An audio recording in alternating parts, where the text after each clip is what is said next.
မြတ်မြတ်သောကုသိုလ်များအကြောင်းတရားဒေသနာတော်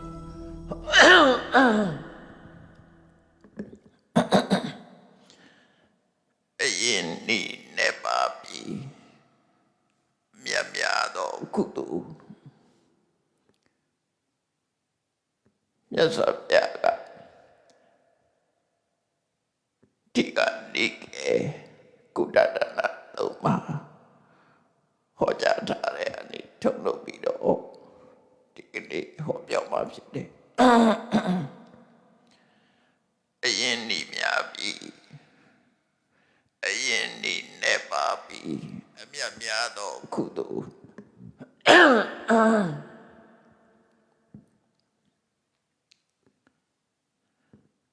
အဲ့တော့ဘဝဆိုတာကိုမြတ်စွာဘုရားကအကျဉ်းချုပ်ဟောတဲ့အခါမှာဘဝဆိုတာဒုက္ခပဲပုပ္ပိစာဣတရဟိစာဒုက္ခိစေဝပညာမေမိဒုက္ခသသနိရောဓထုတို့သုတ်တန်နေမှာအထူးသဖြင့်အနုရာဒသုတ်တန်မှာလည်းအဲ့လိုခေါ်ထားတာရှိတယ်ရှေးရခင်ကရောအခုရောဒုက္ခနဲ့ဒုက္ခနိရောဓနှမျိုးကိုမြတ်စွာဘုရားဟောကြားခဲ့တာရှိတယ်အဲ့တော့လောကကြီးမှာအရှိတရားဆိုတာဒုက္ခနဲ့ဒုက္ခနိရောဓ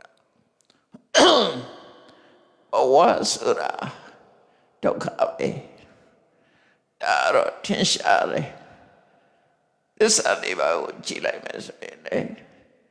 ဒုက္ခသစ္စာဒုက္ခသစ္စာဆိုတာအလုံးကိုချုပ်ပြီးတော့ပြောတာခန္ဓာ၅ပါးရဲ့ဖြစ်မှုကိုဘဝလို့ခေါ်တာ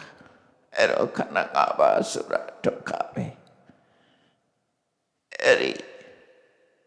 မြတ်စွာဘုရားရဲ့သုံးသပ်ချက်ကတော့သရဝရိယထတဲ့ခန္ဓာ၅ပါးသည်ဒုက္ခသာဖြစ်တယ်သစ္စာရှုတော်ကပြောရင်လည်းဒုက္ခပဲပဋိစ္စသောဥပ္ပရှုတော်ကပြောရင်လည်းဧဝမေတ္တကေဝလတဒုက္ခခန္ဓာဒုက္ခစုပဲလို့ပြောတယ်နော်သစ္စာရှုတော်ကကြည်ပဋိစ္စသောဥပ္ပရှုတော်ကကြည်မြတ်စွာဘုရားဘဝကိုဒုက္ခလို့ပဲသတ်မှတ်ခဲ့တာဖြစ်တယ်။ဘာဖြစ်လို့ဒုက္ခလို့သတ်မှတ်တာလဲလို့ဆိုလို့ရှိရင်ပฏิမြဲလို့သာဖြစ်တယ်။မမြဲတဲ့အရာဒီအဲ့ဒါကိုလေယတနိစ္စတန်ဒုက္ခမမြဲတဲ့အရာဟာဒုက္ခပဲလို့ပြောတာ။ဟောအဲ့ဒီဒုက္ခဘဝရထားတဲ့အခါမှာဒုက္ခရထားတာဖြစ်သောကြောင့်အဲ့ဒီဒုက္ခသက်သာဖို့အတွက်ကုသိုလ်ကောင်းမှုတွေလုပ်ကြရတယ်။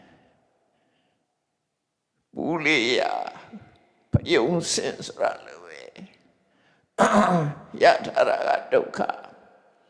အဲ့ဒီရထားတဲ့တည်းမဲ့ကိလေသာတွေကိုကြောက်ပြုပြီးတော့အကုသိုလ်တွေလုပ်တယ်ဆိုလို့ရှိရင်ပမစကားမှာဘူးလေးရပယုံစင်ဆိုတာလို့ပို့ပြီးတော့ဝန်လို့ဖို့ဖြစ်တယ်နော်ပေါ့စိတ်လို့ကြောက်ရွံ့ထုစိတ်ရက်လေးဆိုတဲ့စကားလည်းပဲငကောကမှရထားတာဒုက္ခရထားတာကိုထပ်ပြီးတော့အကုသိုလ်လုပ်လိုက်တဲ့အခါမှာပို့ပြီးတော့ဆိုးတဲ့အခြေအနေဖြစ်လာတယ်အဲ့ဒါကြောင့်မလို့လူတိုင်းဟာကိုရထားတဲ့ဘဝကိုဒုက္ခလို့ရှုမြင်တတ်ဖို့လိုအပ်တယ်ပေါ့ဒုက္ခလို့ရှုမြင်ရမှာဖြစ်တယ်သစ္စာရှုတော်ကကြည့်ဒုက္ခပဲပထမသစ္စာကိုရထားတယ်သုတ်တန်တစ်ခုမှဆိုရင်မြတ်စွာဘုရားကယောဘိက္ခွေရူပတ္တဥပါရောဒုက္ က္ခတိသောဥပါဒော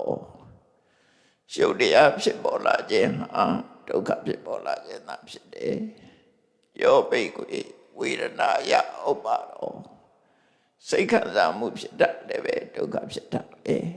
ယောဘိက္ခွေသိညာယဥပါဒောဒုက္ခတိသောဥပါဒောစိတ်ရဲ့အတ္တညာလည်းပဲဒုက္ခပဲယောဘိက္ခွေသင်္ခါရဏဥပါဒောဒုက္ခတိသောဥပါဒောသင်္ခါရဆိုရယ်စိတ်ဆောကြံတွေးတတ်တဲ့တရားတွေဖြစ်ပေါ်လာမှုကလည်းဒုက္ခဖြစ်ပေါ်လာတာပဲယောဘိက္ခွေဝိညာဏတ္တဥပါဒောဒုက္ခတိသောဥပါဒောအသိစိတ်ဆိုတဲ့ဝိညာဉ်ဖြစ်လာတာလည်းဒုက္ခဖြစ်လာဆိုလိုတာကတော့ခန္ဓာ၅ပါးရဲ့ဖြစ်ပေါ်မှုသည်ဒုက္ခဖြစ်ပေါ်မှုသာဖြစ်တယ်အဲ့ဒီဒုက္ခကိုသက်သာဖို့အတွက်ကုသိုလ်ကောင်းမှုလုပ်ကြတာဖြစ်တယ်လူတွေရဲ့တဏ္ဍမှာလွှမ်းမိုးပြီးတော့ချုပ်ကိုင်နေတာကကိလေသာတွေဖြစ်တယ်ဘဝကိုရစေရတဲ့အကြောင်းကိုသစ္စာ၄ပါးမှာကြတော့တဏ္ဍဒုက္ခသမုဒယအရိယသစ္စာတဏ္ဍဟာဒုက္ခကိုဖြစ်စေတဲ့အမှန်တရားပဲအဲ့တော့တဏ္ဍကိုကောက်တက်ပြီးတော့ပြောပေးပဲလို့ကိလေသာအလုံးကိုဆိုလို့လေပေါ့ကိလေသာအလုံးဟာဒုက္ခကိုဖြစ်စေတဲ့အကြောင်းတရားပဲအဲ့တော့ကိလေသာရှိနေသေးသမျှကောင်းတဲ့မကောင်းတဲ့တရားတွေကိုယ်ရင်ထဲမှာဖြစ်နေဦးမှာပဲဖြစ်တယ်အဲ့ဒီကိလေသာတွေရှိနေသမျှကလပ်ပတ်လုံးကောင်းတဲ့ကုသိုလ်ဆိုတာလည်းရှိနေမယ်မကောင်းတဲ့အကုသိုလ်ဆိုတာလည်းလုပ်နေကြလိမ့်မယ်ယထာရာကမှဒုက္ခယထာတဲ့ထဲမှာအကုသိုလ်လုပ်လိုက်လို့ရှိရင်ဘဝမှာပို့ပြီးတော့နိမွန်ပွေရစေတော့ဒီပို့များသွားတယ်အဲ့ဒါကြောင့်မလို့နိဗ္ဗာန်မရခင်စัจ जाတတစီဖို့အတွက်မြတ်စွာဘုရားကကုသိုလ်တရားကိုလုပ်ပါအကုသိုလ်ရှောင်ပါလို့ဟောတာဖြစ်တယ်နော်ယထာရာကဒုက္ခအဲ့ဒီဒုက္ခတတဖို့အတွက်သဗ္ဗပပတ္တအာကရဏအကုသိုလ်မှန်သမျှမပြုနဲ့ကုသလသုပတ္တပရကုသိုလ်တရားတွေကိုတဏ္ဍာမှာပြည့်စုံအောင်လုပ်လို့ဆိုတာယထာတဲ့ဒုက္ခတတယတတကြောင့်နိလန်ပေးတာဖြစ်တယ်လုံးဝဒုက္ခကမလွတ်သေးရင်သက်တာပဲဆိုပါစို့ကုသိုလ်ဆိုတဲ့နေရာမှာကုသိုလ်တရားတွေရဲ့ပထမဆုံးအရေးကြီးတဲ့ကုသိုလ်ကပါလေနော်ဘုရားဘာသာတွေသိထားဖို့လိုတယ်ကုသိုလ်တရားတွေရဲ့အစပထမဆိုလိုတာကပထမဆုံးလုပ်ရမယ်ကုသိုလ်ပဲကုသိုလ်လဲသီလပဲဖြစ်တယ်ကောစာဒိကုသလနာဓမ္မနာသီလင်္စသဝိတုဒ္ဓံကုသိုလ်တရားတွေရဲ့အစဆိုတာသီလပဲဖြစ်တယ်ဒါကြောင့်မလို့သီလကိုအဓိကထားသီလကိုမဖြစ်မနေစောင့်တော့အောင်သီလံယဝဇရသာတုသီလဆိုတာဥဒိတိုင်အောင်ကောင်းတယ်ဆိုတစ်သလုံးရှိနေရမယ်တရားပဲကိုယ်တည်းမှာအဲ့တော့ဘုရားဘာသာတွေကသီလကိုအလေးနဲ့ထားဖို့လိုအပ်တယ်ပေါ့ဒါအခြေခံမယ်ရှစ်တိုးဖို့ဆိုတာလေသီလနဲ့ပဲတိုးရမယ်အဲ့တော့သီလလုံလိုက်တာနဲ့တပြိုင်နက်ဘဝဒုက္ခတွေသက်သာသွားတယ်ဘာဖြစ်လဲသီလရှိလိုက်တာနဲ့တပြိုင်နက်အပေဆင်းရဲမှာခံစားရမယ့်ဒုက္ခတွေအများကြီးသက်သာသွားခန္ဓာဒုက္ခဆိုရတဲ့ပဲလူသားတွေကြုံတွေ့ရတဲ့ဒုက္ခတဲ့ငရဲသားတွေကြုံတွေ့ရတဲ့ဒုက္ခကမတမဆိုးတယ်နော်တရိစ္ဆာန်တွေကြုံတွေ့ရတဲ့ဒုက္ခကဆိုးတယ်ပြိတ္တာတွေကြုံတွေ့ရတဲ့ဒုက္ခကဆိုးတယ်အဲ့ဒီဒုက္ခတွေသက်သာဖို့အတွက်သီလကိုလုံအောင်ထိန်းသိမ်းရှောက်ပါအဲ့တော့သီလဆိုတဲ့ကုသိုလ်တရားကုသလဆိုတာအပြစ်ကင်းပြီးတော့ ကောင်းကျိုးတွေကိုဖော်ဆောင်နိုင်တဲ့တရား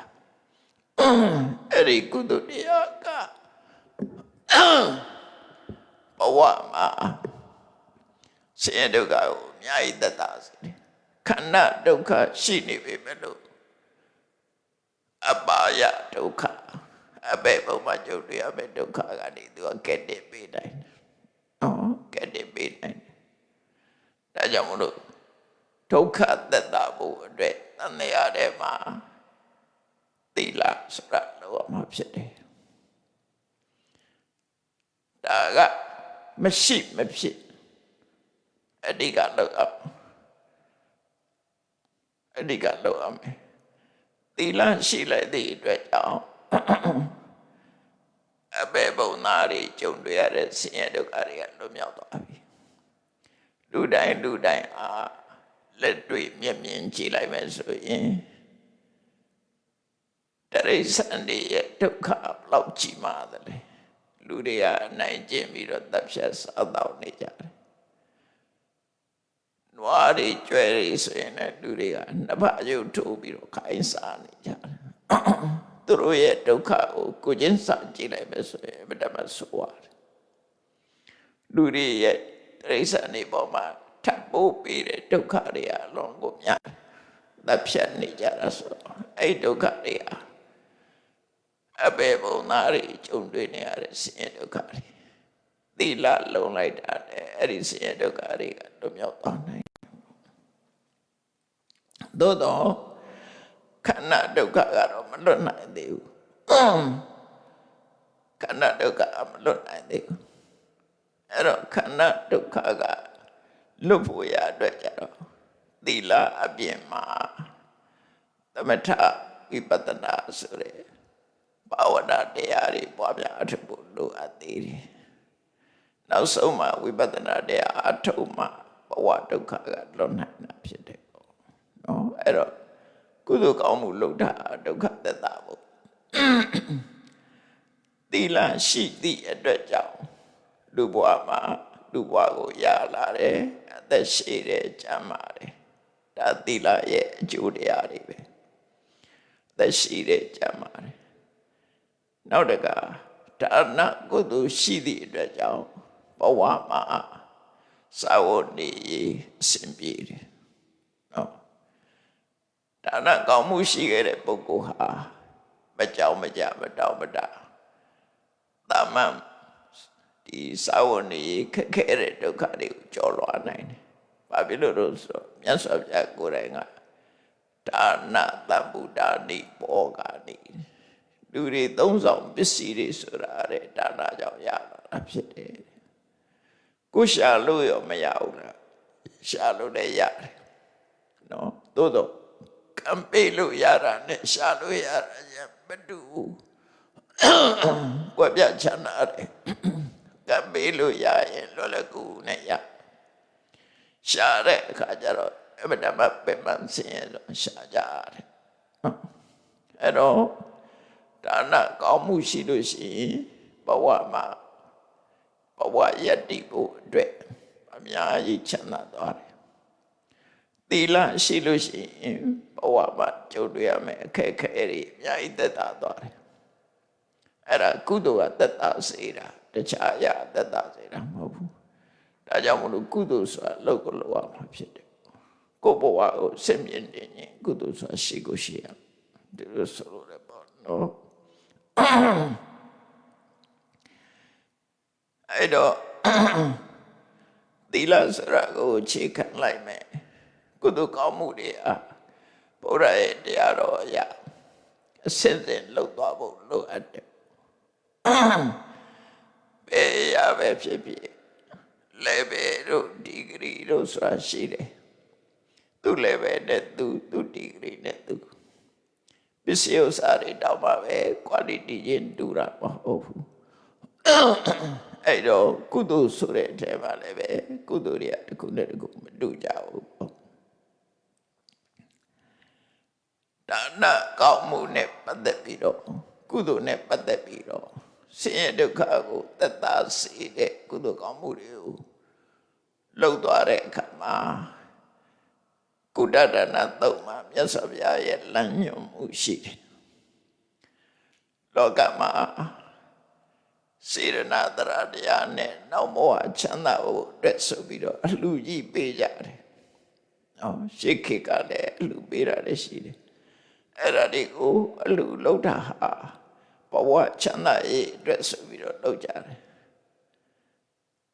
အဲ့ဒီအလှကြီးတွေကိုယဉ်ညလို့ခေါ်တယ်ယဉ်ညရစ်ပူဇော်တယ်လို့လည်းပြောရတယ်ပေါ့လူမှုတမ်းမှုတွေရှေးခေတ်ကလူမှုတမ်းမှုတွေဟာအပြစ်မကင်းတဲ့အလုပ်တွေလည်းပါတယ်အပြစ်ကင်းတဲ့အလှရှိသလိုအပြစ်မကင်းတဲ့အလှတွေရှိတယ် sacrifice လို့ခေါ်တဲ့ရှစ်ပူဇော်တဲ့အလုပ်တွေအားလည်းပဲသူတို့ချမ်းသာခြင်းလို့လုပ်တာပဲဖြစ်တယ်တတ္တဝါတွေကိုတတ်ပြီးတော့ရစ်ပူဇော်တယ်ကိုချမ်းသာရေးအတွက်တတ္တဝါတွေကိုတတ်ဖြတ်ပြီးတော့ရစ်ပူဇော်အဲ့ဒီလိုလှူတဲ့အလှမျိုးဟာအလှလို့ပြောရပေမဲ့လို့ချီးမွမ်းတဲ့အလှမဟုတ်ဘူး။ဘာဖြစ်လို့လဲဆိုတော့အဲ့ဒီလိုအလှမျိုးကိုသူတော်ကောင်းတွေကဝေရရှောင်ညတယ်မသွားဘူး။ညာနာပုဂ္ဂိုလ်တွေသွားရောက်လက်ခံတာမလုပ်ကြဘူး။မြတ်စွာဘုရားလက်ထက်တုန်းကသားကောင်းတွေကိုတတ်ပြီးတော့ရစ်ပူဇော်တဲ့အလေးထားရှိတယ်ခုခေတ်ပါနဲ့တူတော့ဆိုရရခြေတဲ့သဘောပေါ့နော်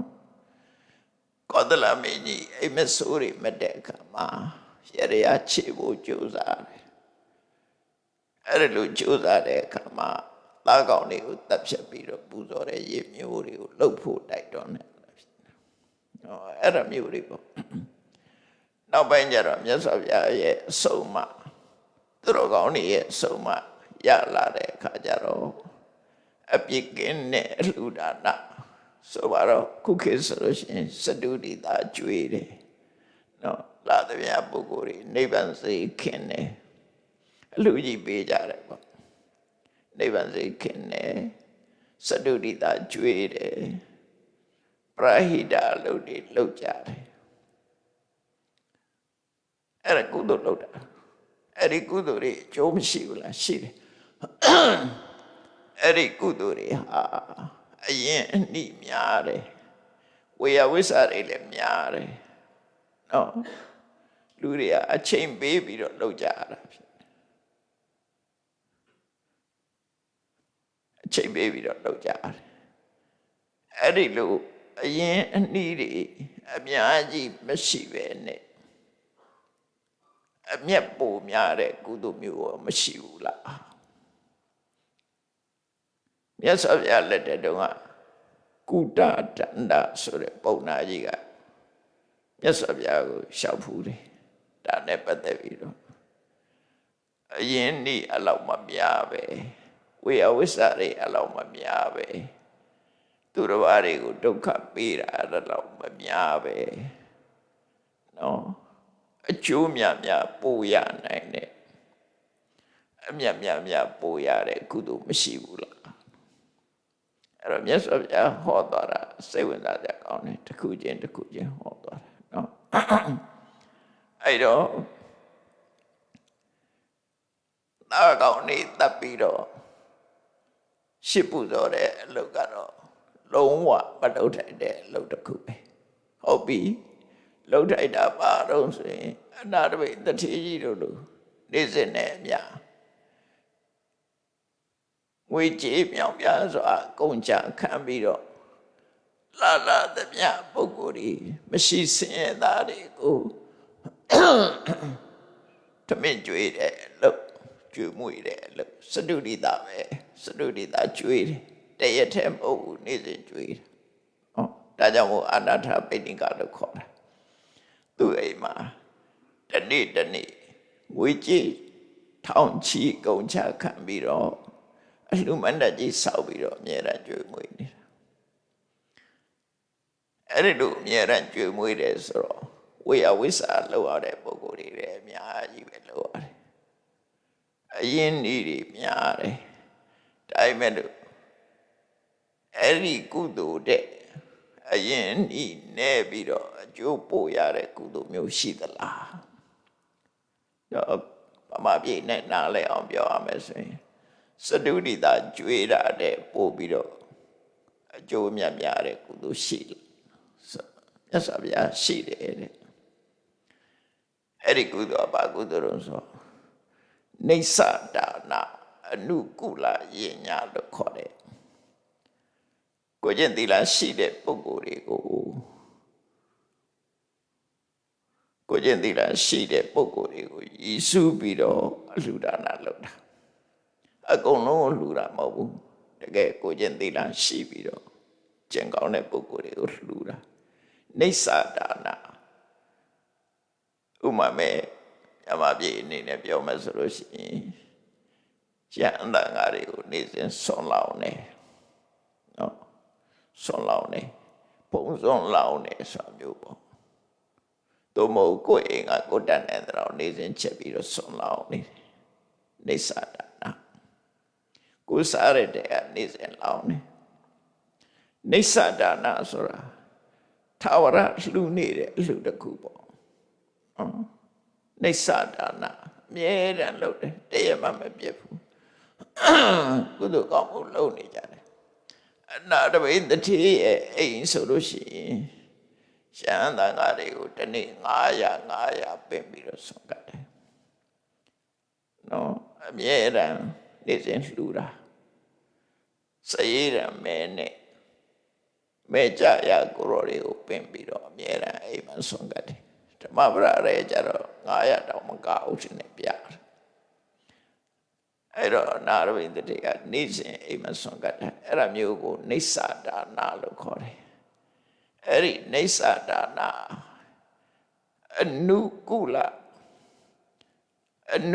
လဆိုတာဘိုးဘွားမိဘလက်ထက်ကလေးက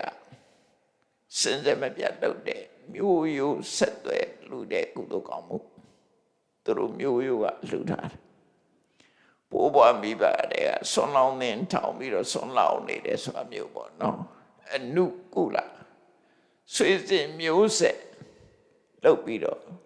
လှူနေတာအဲ့ဒီနေသဒါနအနုကုလယဉ်ညာလို့ဆိုတဲ့ဒီကုသိုလ်မျိုးကတဲ့ခုနလိုလာသမျှစတုရိတာကျွေးတဲ့ကုသိုလ်တဲ့ဝေယဝိဆာလည်းနဲတယ်နော်ဝေယဝိဆာနဲတယ်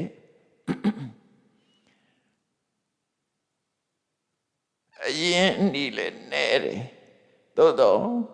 ခုနကအလှူတွေတဲ့အမြတ်ပိုများတယ်အကျိုးပိုများတယ်လို့ပြောတာဘာလို့လဲဆိုအမြဲလုပ်တာအမြဲလုပ်နေသည့်အတွက်ကြောင့်ဝေယဝိဆာနေသဒါနအပြတ်မခံမနဲ့အမြဲလှူနေတဲ့လှူကဆွေစဉ်မျိုးဆက်မပြတ်အောင်ဝဏိဘတ်တစ်ခုအနေနဲ့လှူနေတဲ့လှူအဲ့ဒီလှူကပို့ပြီးတော့တခါတရံနော်စတုဒိတာကျွေးတဲ့အလှူကြီးတွေတခါအလှူပေးတာတွေတဲ့ပို့ပြီးတော့အကျိုးမြတ်များတယ်လို့ဆိုလို့တယ်နော်အဲ့တော့ကုတ္တဒါနပုံနာယမေအရှင်ဘုရားတဲ့နေသဒါနအမြဲတမ်းလှူနေဖို့ဆွေစဉ်မျိုးဆက်လုပ်ဖို့ဆိုတာလေမလွယ်လာဘူးတဲ့မလွယ်လာဘူးဝေယဝိဆာတွေရှိနေတယ်ပေါ့နေစဉ်ဆိုတဲ့နေစဉ်ဝေယဝိဆာရှိနေမယ်အဲ့ဒါလောက်ဝေယဝိဆာအရင်ဒီမများပဲနဲ့ပို့ပြီးတော့တည်တဲ့အကျိုးကြီးတဲ့ကုသိုလ်ကောင်းမှုရောရှိသေးလားနော်သူတော့နေစဉ်ချက်ပြုတ်လှူဒန်းနေရတဲ့ဒုက္ခကမသေးဘူးအဲ့ဒါကြောင့်မို့လို့အဲ့ဒီလောက်လှုပ်ရှားမလို့ပဲနဲ့လှုပ်တဲ့ကုသိုလ်တို့တော့အကျိုးကြတော့ပို့ပြီးတော့ရမယ်အဲ့ဒီကုသိုလ်ရှိလားဆိုရှိတယ်တဲ့အဲ့ဒီကုသိုလ်ပါတော့သတုဒ္ဒိတံတံဃာဥဒိတဝိဟရံကရောတိ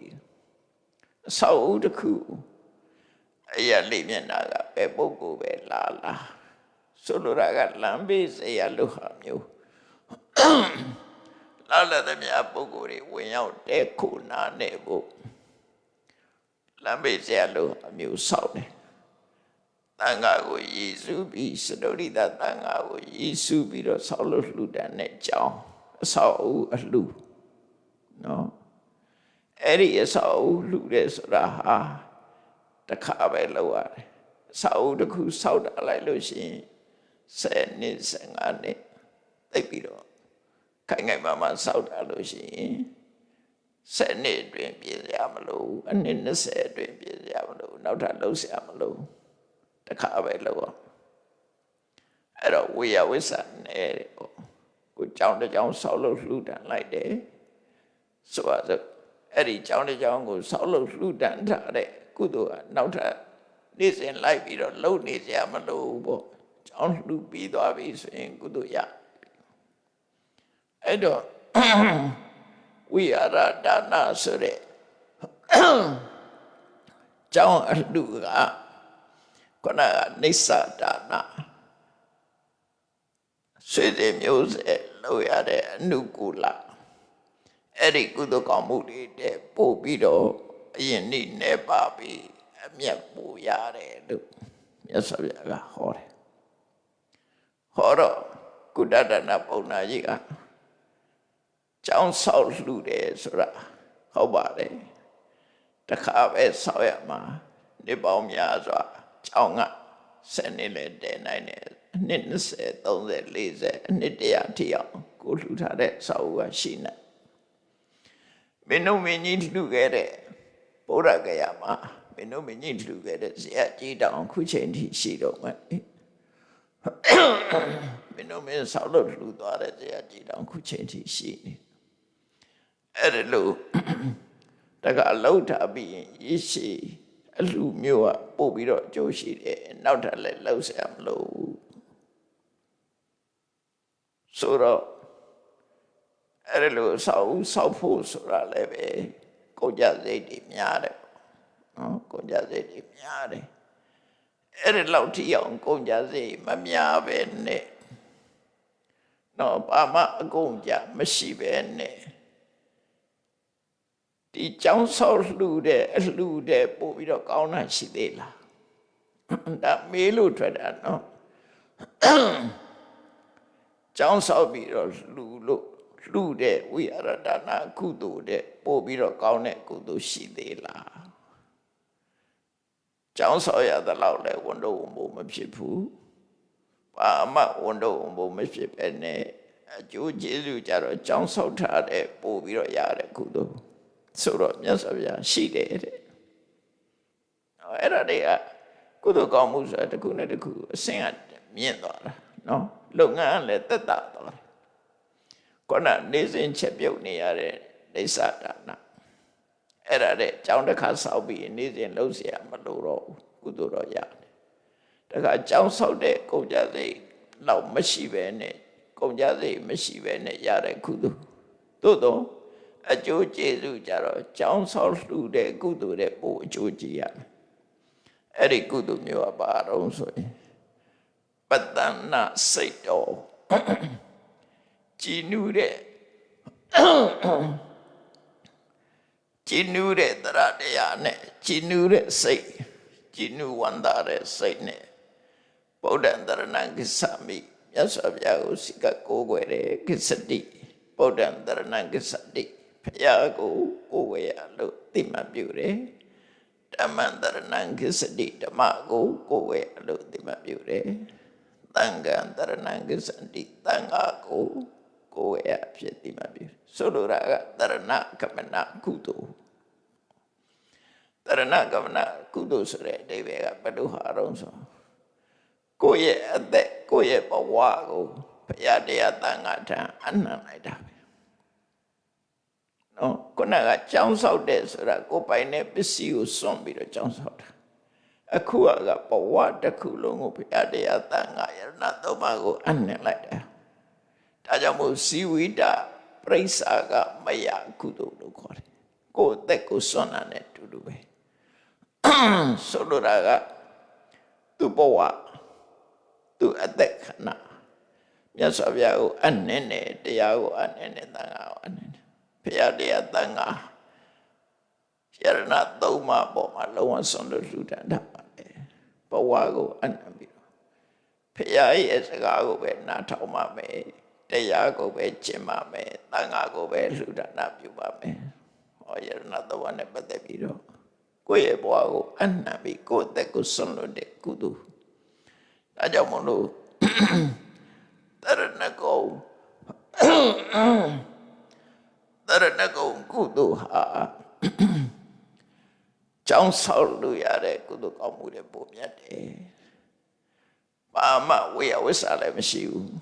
နော်တခါဆောက်နေတာလည်းမပြတ်မချင်းနေရောတခါကိုယ်ဝယ်ထားလိုက်လို့ရှင်မစွန့်မလို့ချင်းတရဏဂုံကရှိနေနော်ကျောင်းလို့ကုန်ကြစိတ်လည်းမရှိဘူး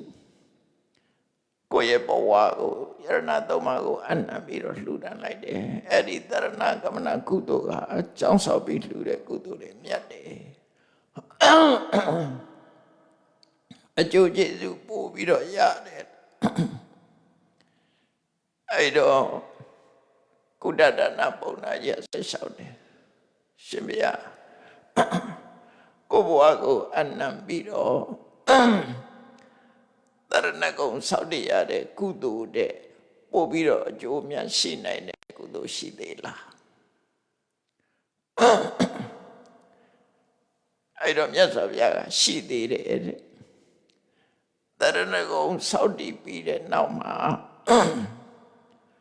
ငါးပါးသီလကိုဆောက်တည်ပတ္တနာစိတ်တော်သိက္ခာပရာနိတပါတိအတိချီနူဝန္တာရဲ့စိတ်နဲ့လိုက်နာကျင့်သုံးရမယ်သိက္ခာပုဒ်တွေကိုစောင့်တည်ရမယ်အဲ့ဒီနေရာမှာအထက်ကရာကမှတ်ချက်ပေးထားတယ်တရဏဂုံကိုအခြေခံပြီးတော့စောင့်တည်တဲ့ငါးပါးသီလပြောတာဘာဖြစ်လို့လဲဆိုတရဏဂုံမပါပဲနဲ့ငါးပါးသီလလည်းရှိသေးတယ်အဲ့တော့ဗုဒ္ဓဘာသာဖြစ်ပြီးတော့ငါးပါးသီလစောင့်တည်မှာပို့ပြီးတော့အကျိုးကြီးတယ်ဆိုတဲ့အဓိပ္ပာယ်ရတယ်ဗုဒ္ဓတရဏံကိစ္ဆာမိမပါပဲနဲ့စောင့်တည်တဲ့ငါးပါးသီလကြတော့ဒီလောက်အကျိုးမရှိဘူးလို့ဆိုတဲ့အဓိပ္ပာယ်ကိုပြောတာနော်တရဏဂုံစောင့်တည်ထားပြီးတဲ့နောက်မှာလိုက်နာကျင့်သုံးရမယ့်သိက္ခာပုဒ်တွေကိုခံယူစောင့်တည်လိုက်တယ်ပါတာတိပါတာဝေရမဏိသူများတဲ့တပ်ဖြတ်ခြင်းမှရှောင်ကျဉ်မှုရှောင်ကျဉ်တဲ့ကိုကျင့်တရားအဒိဏဒါနဝေရမဏိသူများပိုင်ပစ္စည်းမပေးတဲ့ပစ္စည်းကိုမတရားယူခြင်းမှရှောင်ကျဉ်တဲ့သိက္ခာပုဒ်ကာမေတုမိစ္ဆာစာရဝေရမဏိကာမကိစ္စမှာမာယွင်းစွာပြုမှုဆိုတဲ့အကုသိုလ်မှုကရှောင်ကျဉ်တဲ့သိက္ခာပုဒ်မုတ္တဝါဒဝေရမဏိတပည့်သားအကျိုးပြပြသောအောင်လိမ့်နိတိစပြောကြတယ်ဆိုတဲ့မုတ္တဝါဒမှာရှောင်ကျဉ်တဲ့သိက္ခာပုဒ်သူရမေရယမစ္ဆပမရဌာနာမူရစေတတ်တဲ့အယက်သေးစာတောက်စားခြင်းမှရှောင်ကျဉ်တဲ့သိက္ခာပုဒ်အဲ့ဒီသိက္ခာပရလို့ခေါ်တဲ့မပြတ်မကွယ်လိုက်နာတော့အမယ်အချက်ငါးပါးသီလစောစောပြောရတဲ့သီလတရဏဂုံစောင့်တည်ပြီးတဲ့နောက်မှာအဲ့ဒီသီလကိုထပ်ပြီးတော့စောင့်တည်လိုက်မယ်ဆိုရင်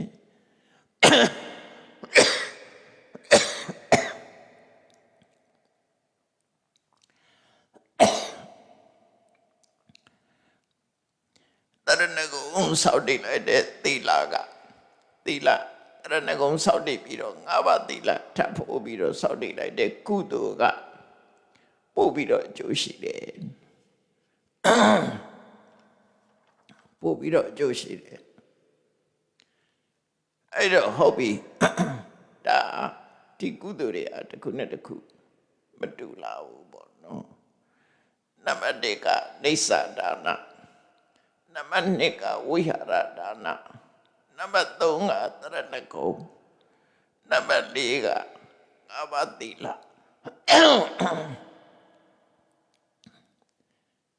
အဲ့ဒါလို့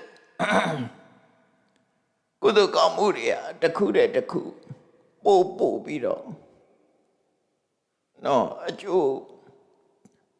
ပို့ပြီးတော့တစ်ခုတည်းတစ်ခုပို့ပြီးတော့အကျိုးကျေးဇူးတွေကိုဖြစ်စေတယ်အဲ့တော့ငါးပါးသီလဟာလမ်းဆုံးလားလို့မဆုံးသေးဘူးအဲ့ဒီငါးပါးသီလစောင့်တည်ထားတဲ့ကုသိုလ်တဲ့ပိုကောင်းတဲ့ကုသိုလ်ရှိသေးလားဆိုတော့မြတ်စွာဘုရားကအစကစပြီးတော့အဲ့ဒါနဲ့ပတ်သက်ပြီးတော့ရှင်းပြတယ်နော် Buddhist practice လို့ဆိုရမယ်ဗုဒ္ဓဘာသာတွေလိုက်နာကျင့်သုံးရမယ်အချက်နော်ဒါကပုံမှန်အဖြစ်အဲ့ဒီအနေထားမျိုးတိတဲ့ပို့ပြီးတော့တိုးတက်လာဖို့အတွက်ကြတော့ပါရိလိုအပ်လာတော့ဆို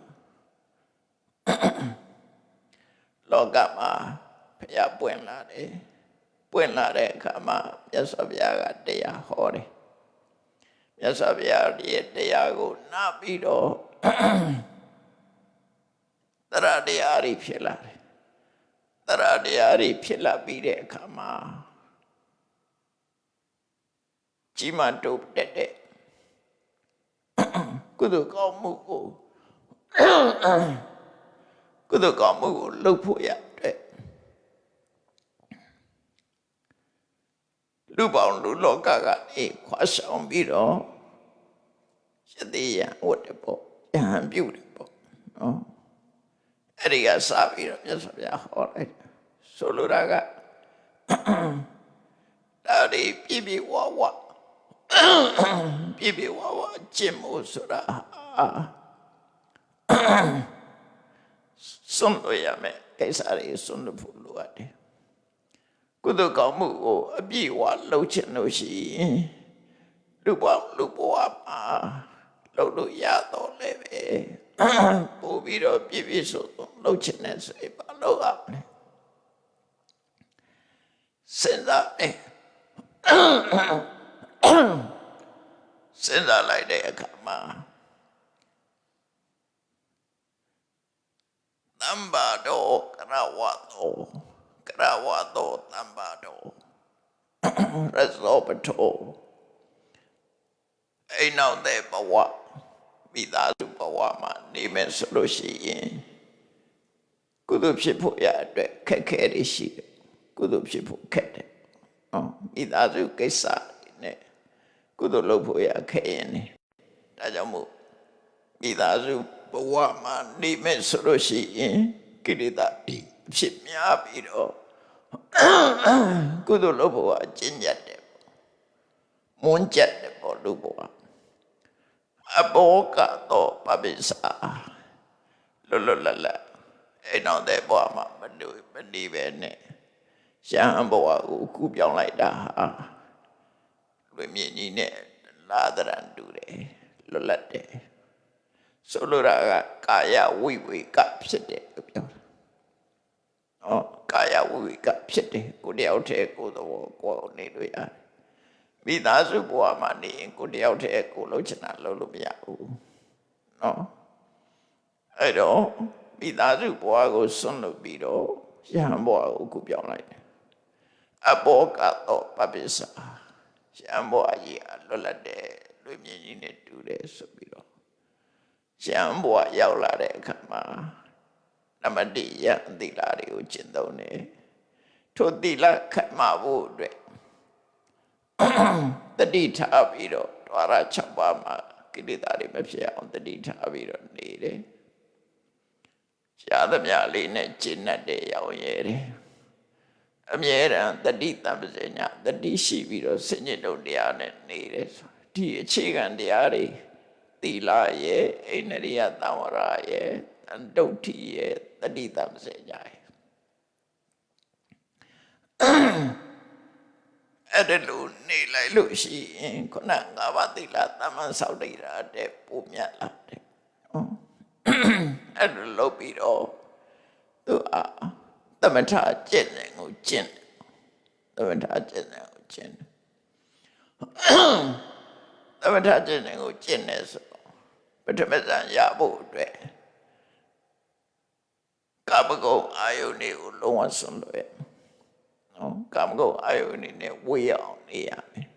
ဝိဝိစေဝကာမေဟိဝိစာအကုတလေဟိဓမ္မေနိဝရဏတရားတွေကင်းအောင်နေရမယ်ကာမဂုဏ်အာယုန်စိတ်တွေကိုဖယ်ခွာရမယ်နော်အကုသိုလ်တွေကင်းနိုင်တဲ့ပြန်ကင်းအောင်ရှင်းပြီးတော့နေရမယ်။ဘာနဲ့လုပ်အောင်လဲဆိုရင်သမာဓိလုပ်ငန်းတစ်ခုလုပ်သမာဓိလုပ်ငန်းတစ်ခုလုပ်တဲ့အခါမှာကာမဂုဏ်အာယုန်တွေကင်းပြီးတော့အကုသိုလ်တွေကင်းတဲ့ဝိဝေကသပိဋိဒုက္ခကာမဂုဏ်အာယုန်တွေကလွတ်ကင်းတဲ့ချမ်းသာဒုက္ခတစ်မျိုးဆိုတာရအဲ့ဒီချမ်းသာကကာမဒုက္ခနဲ့မတူကာမဒုက္ခဆိုတာနော်နှစ်ယောက်တွဲပြီးတော့နေလို့ရတဲ့ပျော်ရွှင်မှုဝိဝေကဒုက္ခဆိုတာတယောက်တည်းရတဲ့ပျော်ရွှင်မှုအဲ့တော့ဝိကသပိဋိဒုက္ခနဲ့ရလာပထမဇာရအဲ့ဒီပထမဇာရလို့တိဇံရတဲ့ပုဂ္ဂိုလ်ဟာသိဆုံးသွားလို့ရှိရင်သူကပထမဇာရရင်ပထမဇာပြမဘုံမှာသွားဖြစ်တယ်ပထမဇာပြမဘုံမှာမဟာဂတ္တကတကဘာတိအောင်တတန်ရှိနော်နည်းနည်းပြောအောင်မဟုတ်ဘူးကဘာနဲ့ချီပြီးတော့သက်ရှိကဘာနဲ့ချီပြီးတော့အသက်ရှိလိုက်တဲ့ဆိုတော့သူ့ရဲ့ဘဝဟာဆင်းရဲဒုက္ခတွေအများကြီးတက်တာသွားတယ်ခုနကလူဘဝနတ်ဘဝတဲ့ပို့ပြီးတော့ပြမဘဝတက်တန်ပို့ရှိသွားတယ်ထို့တူပဲဒုတိယဇန်ရလိုက်လို့ရှိရင်ပို့ပြီးတော့သက်ရှိတယ်တတိယဇန်ဘဝရင်ပြမပြေရောက်ရင်ပို့သက်ရှိတယ်စရုဒ္ဓဇန်ရလို့ရှိရင်ပြမပြေရောက်တဲ့အခါပို့ပြီးတော့သက်ရှိတယ်ဆိုဆင်းရဲဒုက္ခတွေကပို့ပြီးတော့ယော့သွားတယ်ဒါပေမဲ့တန်တရားလွတ်သေးတာမဟုတ်သေးဘူးကုသိုလ်ကောင်းမှုတွေဆင်းရဲဒုက္ခကိုယော့ပါသွားစေတယ်တက်တာသွားစေတယ်ပေါ့အဲ့ဒီဆင်းရဲဒုက္ခတွေပထမဇာဒုတိယဇာတတိယဇာစရုဒ္ဓဇာလို့ဆိုတဲ့စတရားတွေရလိုက်တာနဲ့ပို့ပြီးတော့ဘဝဒုက္ခတွေကပို့ပြီးတော့ယောနေလာတယ်သို့တော့ဘဝဒုက္ခအဆုံးသတ်လာလို့ဆိုတော့ဆုံးသတ်သေးဘူးဘဝဒုက္ခတွေကရှိနေသေးတယ်အဲ့တော့စံပင်နေရပြီးတဲ့နောက်မှာဒီသမထကျင့်စဉ်ကိုသမထကျင့်စဉ်ကိုဖယ်ရှားပြီးတော့ဝိပဿနာကျင့်စဉ်ကိုကျင့်မယ်ဝိပဿနာကျင့်စဉ်ကိုကျင့်ပြီးဆိုတဲ့အခါကျလို့ရှိရင်တော့အဓိကတော့ကိုရထားတဲ့ခန္ဓာ၅ပါးဟာခန္ဓာ၅ပါးတတဖြစ်တယ်ဒီခန္ဓာ၅ပါးဟာငါလည်းမဟုတ်ဘူးငါလည်းမဟုတ်ဘူးနော်ခန္ဓာ၅ပါးတတဖြစ်တယ်ငါလည်းမဟုတ်ဘူးငါလည်းမဟုတ်ဘူးနေစာထာဝရလည်းမဟုတ်ဘူးအခုဖြစ်ပြီးအခုပြတ်သွားတဲ့အရာတွေသာဖြစ်တယ်သူ့ကြောင့်နဲ့သူဆက်ပြီးတော့ဖြစ်နေတဲ့အရာတွေသာဖြစ်တယ်လို့အမှန်မြင်လာတတဝါဆိုတာမရှိဘူးယုံနဲ့နာနဲ့အခုသာရှိတယ်ယုတ်ကလည်းငါမဟုတ်ဘူးနာကလည်းငါမဟုတ်ဘူးယုတ်ကလည်းတတဝါမဟုတ်ဘူးနာကလည်းတတဝါမဟုတ်ဘူးဒီနှစ်ခုပေါင်းစပ်တဲ့အခါမှာလှုပ်ရှားလာတာသာဖြစ်တယ်ပေါ့အဲ့တော့အဲ့ဒီလိုယုံနဲ့တသက်ကိုရှုမြင်လာတဲ့အခါကျတော့တတ္တတင်ညာတတဝါရှိတယ်ဆိုတဲ့အတွေ့ကိုဖြောင်းနိုင်သွားတယ်ဖြောင်းနိုင်သွားတဲ့အခါမှာကိုရထားတဲ့ခန္ဓာ၅ပါးသည်ခန္ဓာ၅ပါးများတာဖြစ်တယ်အဲ့တော့မြတ်စွာဘုရားဟောတဲ့တို့ရထားတာဒုက္ခပဲရထားတာဖြစ်တယ်သစ္စာရှုတော့ငါရှင်ခန္ဓာ၅ပါးရတာဒုက္ခရတာဖြစ်တယ်ဘာကြောင့်ဒုက္ခလို့ပြောတာတော့ဖြစ်ပြီးရင်ပြတ်သွားတာမို့ဖြစ်မှုပြတ်မှုတွေကအမြဲတမ်းကပ်ပြီးတော့ နှိမ့်ဆက်ညှဉ်းပန်းနေတာဖြစ်လို့ဖြစ်မှုပြက်မှုတွေကအမြဲတမ်းနှောင့်ယှက်နေတာဖြစ်သောကြောင့်ဒုက္ခအဲ့ဒါနှိမ့်ဆက်တဒုက္ခအနိစ္စအမြဲတဲ့အရာသည်ဒုက္ခသာဖြစ်တယ်အဲ့ဒီလိုရှုမြင်လာပြီတရားဆိုတာမရှိဘူးအဲ့ဒီအသိဉာဏ်ကိုရလာပြီဆိုရင်ဘာဖြစ်လဲခန္ဓာ၅ပါးပေါ်မှာညှင်းငွေလာတယ်ညှင်းငွေတဲ့တွေ့တာမှုမရှိတော့လူချင်းမှုတတ်မဲ့မှုတန်ရောစဉ်ကင်းလာတယ်ဒိဗေနတိညှင်းငွေလာတယ်တာယာမှုဆိုမရတော့အနုမို့ဆိုရင်ခန္ဓာ၅ပါးပေါ်မှာတာယာနေတယ်လေတာယာလို့လူတွေဟာငါခန္ဓာငါဘဝကောင်းစားရေးငါခန္ဓာလှရေးဝါရေးဆိုပြီးတော့လုပ်နေကြတယ်ပြတ်သွားမှလည်းစိုးရိမ်နေကြတယ်ယောဂရမှလည်းစိုးရိမ်နေကြတယ်ဘာဖြစ်လို့ငါလို့သတ်မှတ်ထားတာငါဟာလို့သတ်မှတ်ထားတာအဲ့ဒီငါဟာဆိုတဲ့အတွေးကြောင့်လူတွေကသိလောကရောက်နေကြတာအကယ်၍သာငါဟာမဟုတ်ဘူးသူ့အကြောင်းနဲ့သူဖြစ်လာတဲ့သဘာဝတရားတသက်မြတ်တာမြတ်စွာဘုရားဟောတယ်လို့ဒါကြီးကဒုက္ခတတ္တကြီးပဲငါလည်းမဆိုင်ဘူးလို့ငါဟာမဟုတ်ဘူးငါလည်းမဟုတ်ဘူးလို့ရှုမြင်နိုင်မယ်ဆိုလို့ရှိရင်တွေ့တာမှုဆိုမရှိတော့တွေ့တာမှုမရှိရင်ဒုက္ခဆိုမရှိဘူးတွေ့တာမှုမရှိတာကိုပဲနိဗ္ဗိနတိညီငွေတယ်ပြောတာယာမှုမရတော့မရသည့်အတွက်ကြောင့်နိဗ္ဗိနံဝိရိစတိညီငွေလာလို့ရှိရင်အဲ့ဒီပေါ်မှာမသားရဘူးဆိုရင်တွေ့တာမှုအပြတ်သွားတယ်။တာယောစဉ်ပြတ်သွားတယ်။အဲ့ဒီတာယောစဉ်ပြတ်သွားရင်ဝိရာဂဝိမု စတိတာယောစဉ်ပြတ်သွားလို့ရှိရင်တော့ကိုယ်စိတ်လေးကလွတ်မြောက်သွားတယ်။ဘယ်အနေလွတ်မြောက်သွားကိလေသာတွေကလွတ်မြောက်သွားတယ်။နော်ကိလေသာတွေကလွတ်မြောက်သွားလို့ရှိရင်ကံတရားတွေကလည်းပဲအကန့်အသတ်ပြီးသားဖြစ်သွားတယ်ဘဝကိုဖန်တီးနေတာကိလေသာတွေကဖန်တီးတဲ့ကံတရားတွေကနေဘဝကိုတည်ဆောက်နေတာအဲ့တော့ကိလေသာကုန်သွားလို့ရှိရင်ကံကလည်းပဲအကျိုးပေးလို့မရတော့အဲ့ဒါကိုပြောတာပထမဝိမု တ္တနော်ဝိရာဂဝိမု စတိဆိုရင်ကိလေသာပြတ်သွားတာနဲ့တပြိုင်နက်လွတ်သွားပြီဘယ်ကလွတ်တုံးဆိုလို့ရှိရင်ကိလေသာကလွတ်သွားတယ်ကိလေသာကလွတ်သွားတာနဲ့တပြိုင်နက်ကံတရားတွေကလည်းလွတ်သွားတယ်နော်ကံတရားလည်းလွတ်သွားတယ်အဲ့ဒီလွတ်မြောက်မှုဟာလွတ်မြောက်မှုအတွက်ဝိပဿနာတရားထောက်လို့ဆိုလို့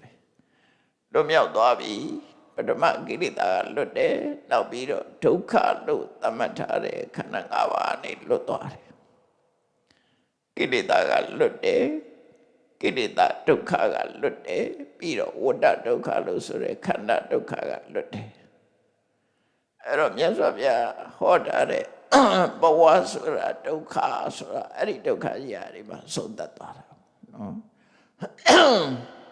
အဲ့ဒါကြောင့်မလို့